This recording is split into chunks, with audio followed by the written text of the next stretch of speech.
I'll give you a crazy example.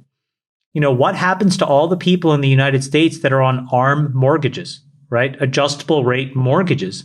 When those things reset, they're going to reset 200-300 basis points higher. Their monthly payments are going to go nuclear. Oh, it's already happened, Chamath. I literally had a family member call me about this, and they were like, "What do I do?" So in the UK, 40% of all mortgage dollars are interest-only ARMs that will reset in January to around 4%. 40%. Can you imagine how upside down the UK economy is going to be when people have to spend 3 and 4 times more to keep their home? And I'll tell you why. These people keep because you can print more money. You print more money. I'm sorry to be the bearer of bad news, but it is not as if we have a law, a constitutional law, or it's not as if governments have collectively decided that you cannot have debt to GDP above a certain number. That doesn't happen, guys. We passed 100 under Obama, and we've just kept printing money. So whether we like it or not, and I'm not saying I'm a fan of this or it's right, we are kicking the can down the road. And what we're doing is we're extending the maturities. You'll eventually have 100-year government bonds, okay?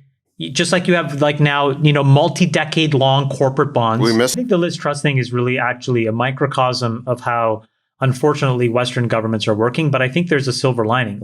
She basically came in a day after she got elected and said, okay, guess what, guys? At the same time, I'm going to massively cut taxes and I'm going to give you fiscal stimulus. I'm going to cap your energy bills and I'm going to have these huge transfer payments from the government into the hands of British citizens.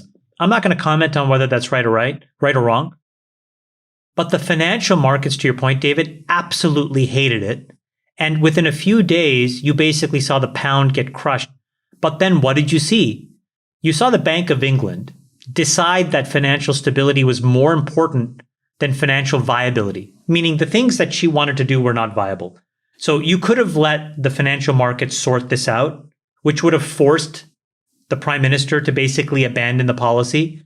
But instead, the BOE said, no, we're an unlimited buyer of UK gilts, which is the name of the UK bond. And everything snapped back. We're back to where we were before her speech and before the Chancellor of the Exchequer's speech. And so it's as if nothing happened. And that's what's so insane to me, which is that even though the Bank of England, by the way, in the next week or two are going to raise rates 140 basis points, 140 basis points, almost double what the Fed has done the last 3 times. And then something's going to break, like all these guys are saying. I think they're right. And then the Fed put comes back on the table, and we'll have this. Bailouts. We'll have the UK.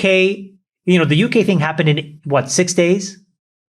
Ours will play out over 6 or 9 months, but it's going to play out the exact same way. And Freeberg's right. We should have capped debt at 100% of GDP or less. And Sachs is right. We should have issued 100-year bonds at 0 rates when we had the chance.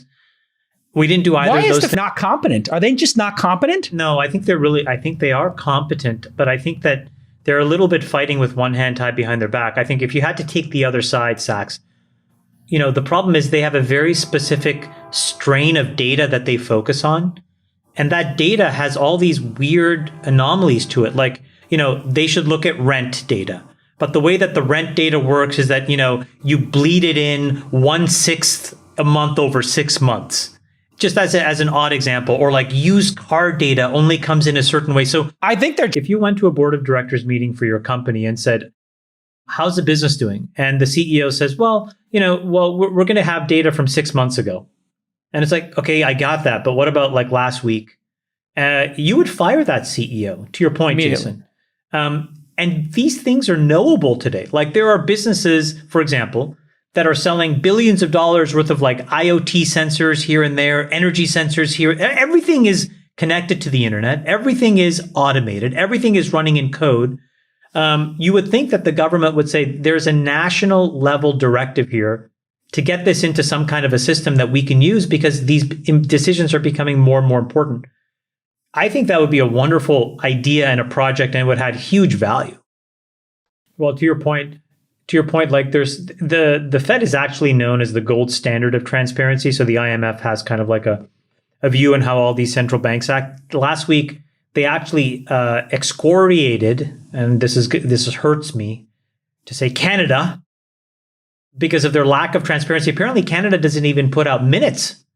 And so they were like, "Hey, Canada, you you guys like, yeah, and look, Canadians are, I mean, the Canadian government at least, like total moral virtue signalers, but they don't value transparency apparently." But to your point, David, there is a lot of opacity in these things that really determine how the real world works, and the impacts to individual people are going to go and get ratcheted way up, and nobody really knows what to expect, even though the data is there sitting in plain sight. But the thing about ZERP, which if you look back, what really happened, if you think about like how people live their lives every day, what has happened in our view of government and politicians? It's really eroded since 2007, 2008, right? There's huge amounts of rancor. Nobody gets along. Everything tends to happen on partisan lines. And the reason I think that that was allowed to happen or that accelerated is actually because of ZERP. Because if you think about it, if you had failed policy, right, and the economy was completely broken, politicians would actually have to get together and try to solve the problem themselves. And the last time they really did that was actually in the great financial crisis. If you look at TARP, and if you look at how all of these smart people actually had to get together in a bipartisan way to figure out how do we bail out America and prevent a banking crisis, that was the last real effort that touched a lot of people. But then, David, as you said, on the heels of that, we broke the glass, and we've been fighting ever since. And the peak of that fighting was basically Donald Trump getting elected. And so I think like what it shows is that if you have these irrational central bankers that are willing to constantly bail people out, you will never get a high functioning government because policy is irrelevant. Good policy doesn't matter. Bad policy doesn't matter. If any of it goes wrong, the central banker will come in and bail us out. What? Trillion, controlled by 76.4 million people. Yeah.